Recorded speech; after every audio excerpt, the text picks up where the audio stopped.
Hello and welcome to the Planet on a Post-it podcast. This is Naomi Tucker, your host, and I'm excited to have you with me today. This is episode 5 of season 2 of the podcast, and in this episode, we'll be discussing 11 tips to managing difficult conversations. So have you ever found yourself in a situation where, as being the leader, you have to stand up or confront a person or a situation? Maybe you also find that you're trying to mediate between two parties. That might be something very difficult to do. So this is why we're going to be discussing having and managing difficult conversations as a leader.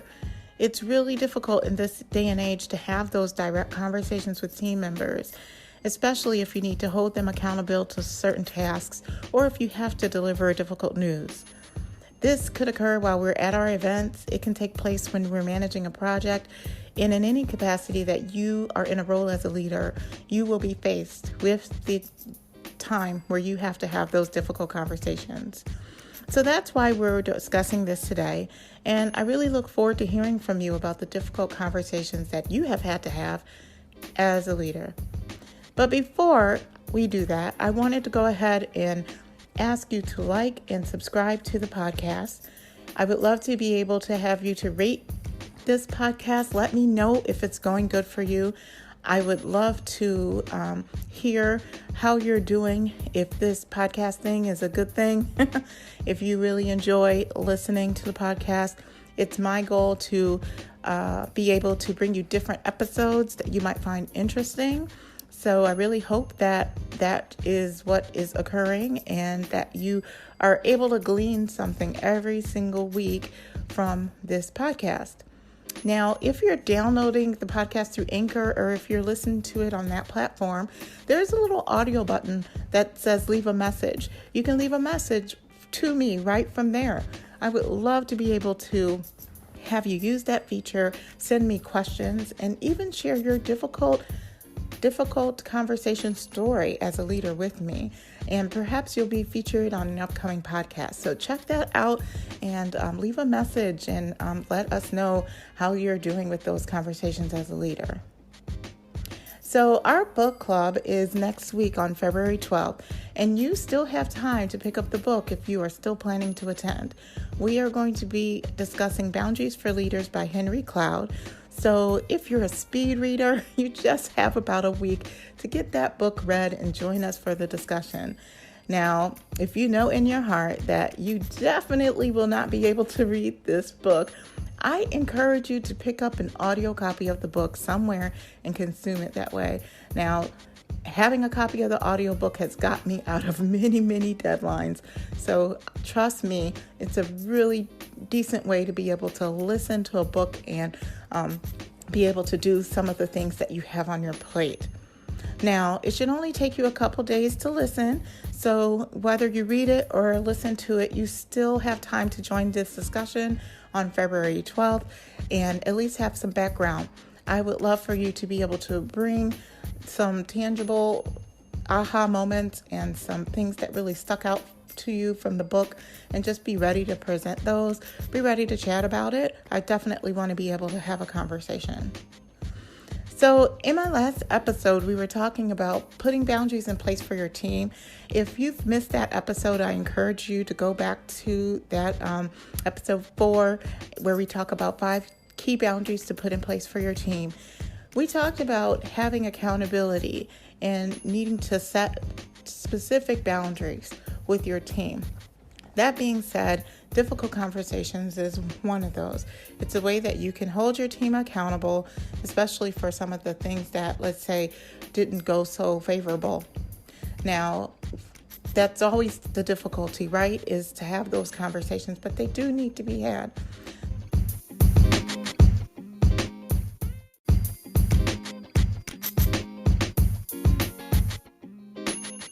In my experience as a leader, you have to have difficult conversations when you are planning to have a disciplinary conversation, if you're mediating a situation, or if you're alerting someone in advance of a pretty difficult situation or issue or subject matter.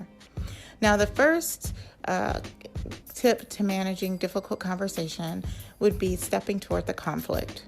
So I know it's very hard to approach a tough conversation, and I, for one, do not like having tough conversations, but I think that every leader, sincerely, they struggle to. Sometimes growth and innovation and progress does not happen unless difficult conversations take place.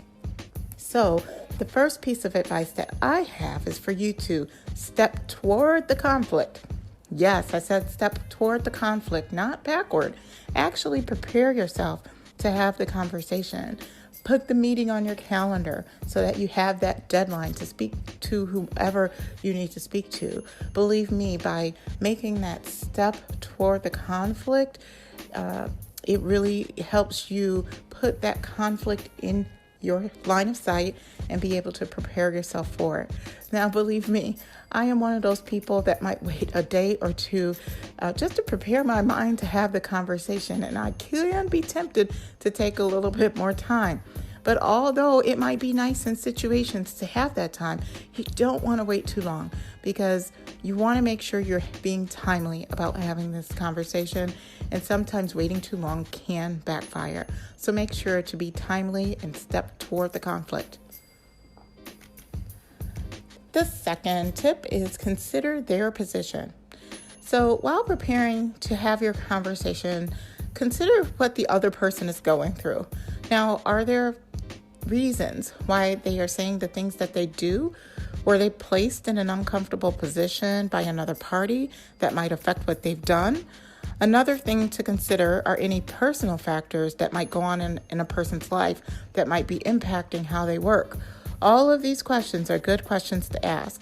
They help you craft your response in anticipation for their feedback, and it helps you approach the situation in an empathetic way. The next tip is assume good intent. Now, as leaders, we have to create the boundaries in which our teams operate. One boundary that's very helpful to have in organizations is the boundary of good intent. That just means that everyone in your organization or department or area is just wanting to be of help and be of service, and everything that they do is out of this good intent. Now, assume good intent. Assume that your team member truly wanted to help and that their actions are coming from a good place. Sometimes this can help you gain better insights into the situation because you both know that that team member is truly trying to help. And it also shows you more compassion for the individual and the situation. The next tip is identify the value. So what is the value of having this discussion with the other person? What do you look to gain? Now, instead of looking at it about what you have to gain, perhaps we should look at this as what we have to give. How can we serve this individual by having this conversation?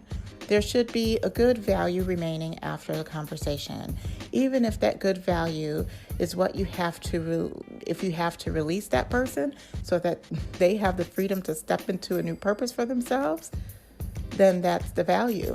Pretty deep, huh? I do believe that there is a way that you can have those difficult conversations and have it to turn out the best of both worlds. That's the ultimate goal, to create value not only for the individual, but for you too. Through understanding, it's such a good point to have, making sure that you identify the value. The next tip is stick to the script. Now, when you start that dialogue with you and the individual, it's important to stick to the facts of the situation. If your team member didn't follow normal process, then make sure you present what exactly wasn't followed. Ask for clarity and feedback from their end. It's important not to assume when it comes to the facts that you present, that you just hear the additional facts that your team member presents without bias. Additionally, be direct and specific, but empathetic. This helps you keep the conversation on task. There can be times where you call a team member in for a conversation and it ends up talking about other random things and you never even address the issue that you needed to address. So make sure to stick to your script and stick within the confines of that particular conversation so everyone is clear about what's being discussed and what the anticipated outcomes are. The next tip is show that you care. Now, another great quality of a great difficult conversation is just showing that you care. When you're having a conversation with someone that can be challenging, it actually helps you break through all the awkwardness. It's compassion. Making sure that you're coming from a good place in your heart and that you truly care about the situation. Anyone who's at the receiving end can't see that.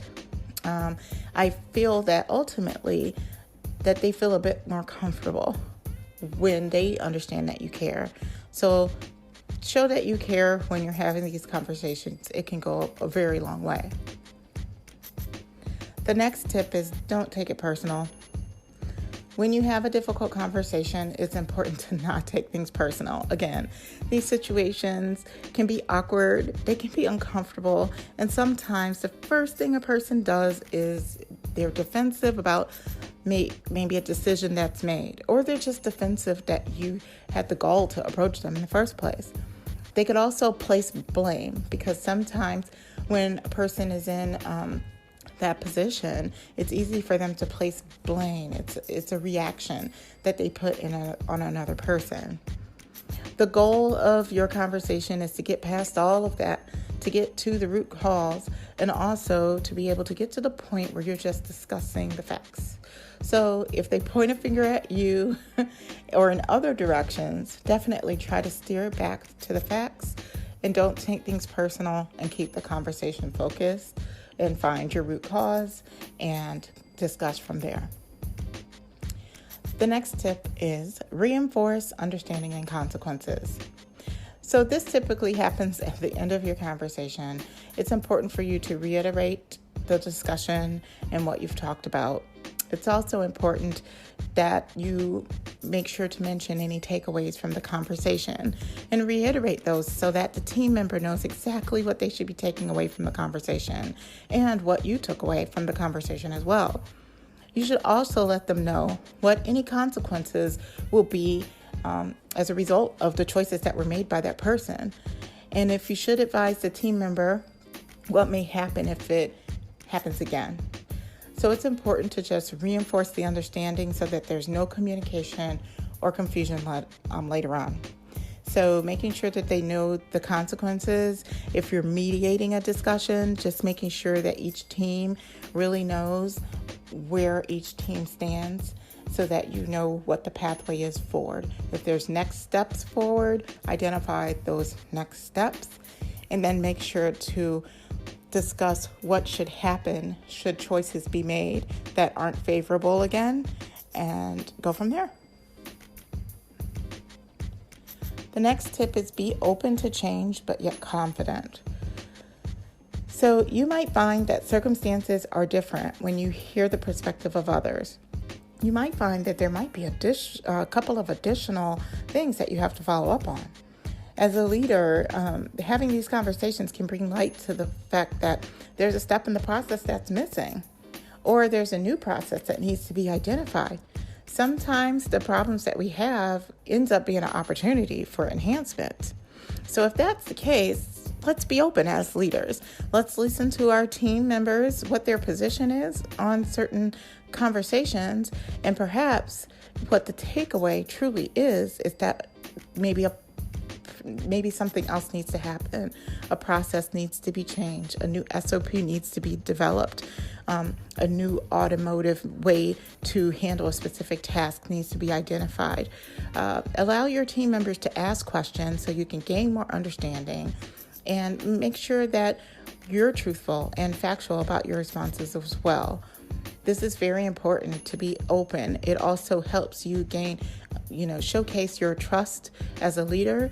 So, because everyone is expecting you to be that leader. So allowing them to ask questions and making sure that you're admitting when, let's say, there's a fault or if there's an opportunity to enhance things.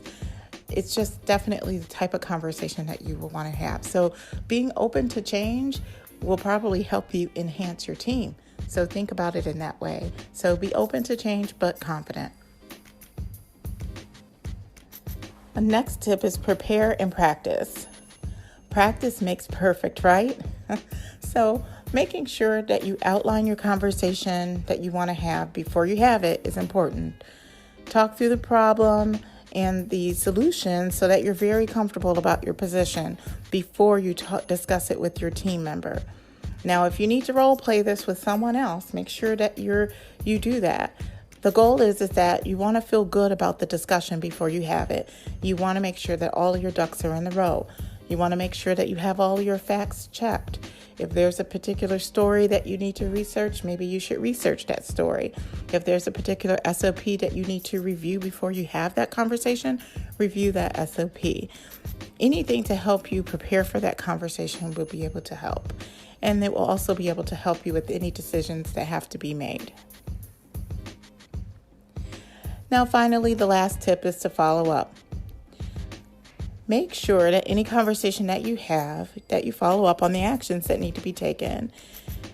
As we discussed, there might be a new process that need to be rolled out. There might be some consequences that your team member needs to take. And there might be action that you might have to take on your end. Whenever that follow-up be, it's important to not only reiterate them verbally while you're wrapping up that conversation, but also in an email form after that conversation. Make sure that you include anyone else that might have to also take any type of direction or make any one of the actions happen. Make sure you're following up as a leader and having any additional conversations that you need with any other team member so that you can really just follow through. Make sure you're following through and follow up with your team member. Well, I really hope that all of these qualities that you found you can use, and it really helps you to have difficult conversations. It can also help you with being a leader. Every conversation that you have really has to come from this place, and it helps you to effectively lead and guide people through any situation that might be overwhelming for them and awkward for them. Getting more practice as a leader as to how to manage through these types of dialogues is very key. Again, I really hope that you enjoyed this episode of Planet on a Post-it. I would encourage you to like and share this episode if you feel it was a great resource for you. And I really, really look forward to seeing you next time. Enjoy the rest of your day.